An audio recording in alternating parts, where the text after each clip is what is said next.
আচলতে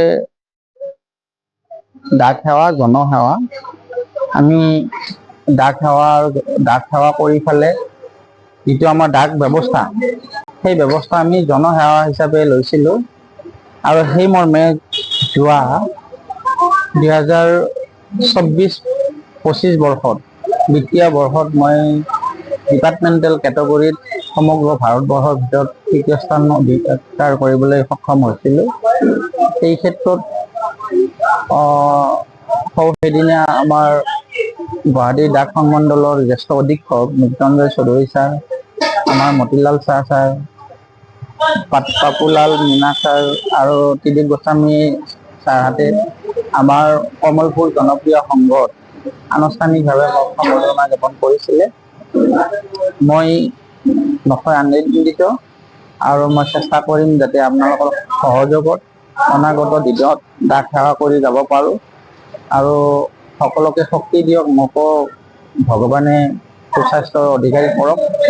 আৰু মই মানে ৰাইজক আহ্বান জনাম যে আপোনালোকৰ মূলধনৰ এটা অংশ, আপোনালোকৰ 10-25% যি শতাংশ আপোনালোকৰ উপাৰ্জন, বাৰ্ষিক উপাৰ্জন, তাৰে এটা অংশ আপোনালোকে প্ৰতিষ্ঠিত প্ৰতিষ্ঠান, আপোনালোকৰ আপোন ডাকঘৰত আপোনালোকে জমা কৰক। আপোনালোকে জমা কৰাৰ ক্ষেত্ৰত আমাৰ কেইবাটাও অভিলাষী আঁচনি আছে। চাকৰিয়ালৰ কাৰণে পোষ্টেল লাইফ ইঞ্চুৰেঞ্চ PLI আৰু অধিবক্তা, চিকিৎসক আৰু আপোনাৰ ইঞ্জিনিয়াৰ আটাইকে যিখিনি ডিগ্ৰীধাৰী ব্যক্তি আছে তেওঁলোকৰ কাৰণে আজিকালি PLI খুলিবৰ সুবিধা আছে। কেন্দ্ৰীয় চৰকাৰ আৰু ৰাজ্য চৰকাৰৰ কৰ্মচাৰীসকলৰ কাৰণে, অফিচাৰসকলৰ কাৰণে PLI। গতিকে যিখিনি আমাৰ গ্ৰাম্যাঞ্চলত বাস কৰা মানুহ আছে তেওঁলোকৰ কাৰণে হৈছে RPLI। 19 বছৰ বয়সৰ পৰা 55 বছৰ বয়সৰ ভিতৰত গ্ৰাম্যাঞ্চলত বাস কৰা প্ৰতিজন ভাৰতীয় নাগৰিকেই এই RPLI সুবিধাটো ল'ব পাৰে। আৰু আমাৰ কেইবাটাও অভিলাষী আঁচনি আছে। আপোনাৰ কন্যা সন্তানৰ কাৰণে 10 বছৰৰ তলৰ কন্যা সন্তানৰ কাৰণে সুকন্যা সমৃদ্ধি একাউণ্ট, যিটো বেটি বচাও বেটি পঢ়াও, আমাৰ PPF একাউণ্ট আছে। আৰু আপোনালোকে লগতে আমাৰ যিখিনি IPPB একাউণ্ট তাৰো সুবিধা গ্ৰহণ কৰিব পাৰে। আমাৰ যিটো পাৰ্চেল চিষ্টেম, এই স্পীড পোষ্টৰ সুবিধাটো খুব সুন্দৰ।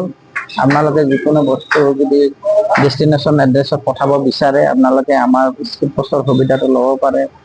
আৰু যিকোনো বস্তু যদি পঠাব পাৰে 35 কেজিৰ তলত আপোনালোকে খুব কম সময়ৰ ভিতৰত পাৰ্চেলৰ ব্যৱস্থাত আপোনালোকে পঠাব পাৰিব।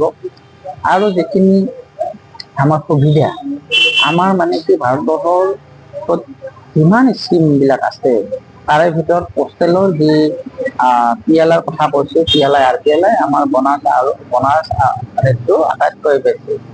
কিয় বেছি এই কথাটো এনেকে ক'ব লাগিব যে আমাৰ এইটো সম্পূৰ্ণ ভাৰত চৰকাৰৰ বস্তু, মিনিষ্ট্ৰী অফ ফাইনেন্সৰ। আৰু আমাৰ এই ইঞ্চুৰেঞ্চটো হৈছে আটাইতকৈ পুৰণি ইঞ্চুৰেঞ্চ। 1884 যেতিয়া ব্ৰিটিছে আমাৰ ভাৰতবৰ্ষ শাসন কৰিছিলে তেতিয়া 1884 1 ফেব্ৰুৱাৰীত PLIৰ শুভ আৰম্ভণি হৈছিলে। আজি সুদীৰ্ঘ 143 বছৰ ৰানিং হৈ আছে। গতিকে যিটো সততা আৰু নিষ্ঠাৰে আপোনালোকৰ মাজতে PLI সেৱা আগবঢ়াই আছে, সেই PLIৰ লগত কোনো ইঞ্চুৰেঞ্চ কোম্পানী আমাৰ লগত ফেৰ মাৰিব পৰা নাই।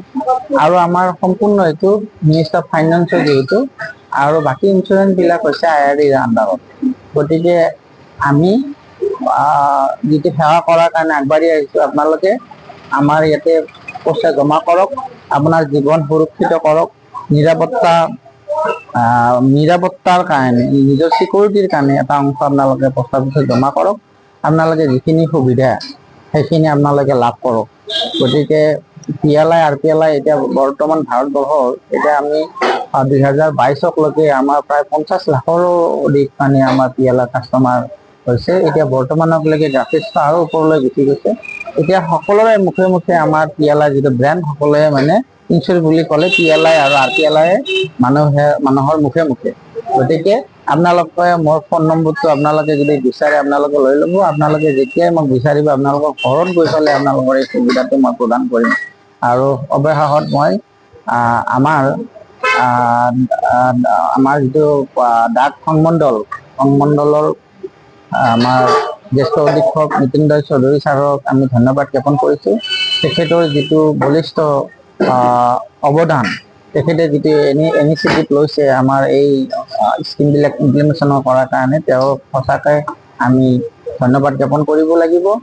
আৰু আমি ক'ব গ'লে 24/7 এনেকৈ আমি শক্তি লৈ পেলাই আমি আগবাঢ়ি আছোঁ আৰু জনসাধাৰণক আমি সেৱা সদায় কৰি যাম। অতীতৰ পৰা বৰ্তমান আৰু ভৱিষ্যতলৈকে আমি ৰাইজক সেৱা কৰি যাম বুলি দৃঢ় প্ৰতিজ্ঞ। ধন্যবাদ। হয়, আজি আমাৰ ইয়াতে সকলো আমাৰ যিমান ব্ৰাঞ্চ পোষ্ট অফিচ আছে আমাৰ গুৱাহাটী কামৰূপ জিলাৰ, ইয়াতে আমাৰ গুৱাহাটী ইষ্ট চাব ডিভিশ্যন আৰু ৱেষ্ট চাব ডিভিশ্যনৰ আমাৰ ইনস্পেক্টৰসকল আছে, সিহঁতৰ যিমান ব্ৰাঞ্চ পোষ্টমাষ্টাৰ আছে চবেই আজি ইয়াতে একত্ৰিত হৈছে। তাৰ লগত আমাৰ ইয়াতে স্থানীয় ৰাইজো আছিলে। আমাৰ আজিৰ মেইন উদ্দেশ্য হ'ল আপোনাৰ DCDP যোনটো আমাৰ প্ৰগ্ৰাম এটা চলি আছে, গভৰ্ণমেণ্টৰ আজিৰ দিনত এটা মেণ্ডেট বুলি আপুনি ক'ব পাৰে, য'ত আমি পোষ্ট অফিচৰ যিবোৰ আমাৰ আঁচনি আছে আমি প্ৰত্যেকটা মানুহ, প্ৰত্যেকটা গাঁওবাসীৰ ভিতৰত যেন আমি গোটেইখিনি কথা আমি লৈ যাব পাৰোঁ।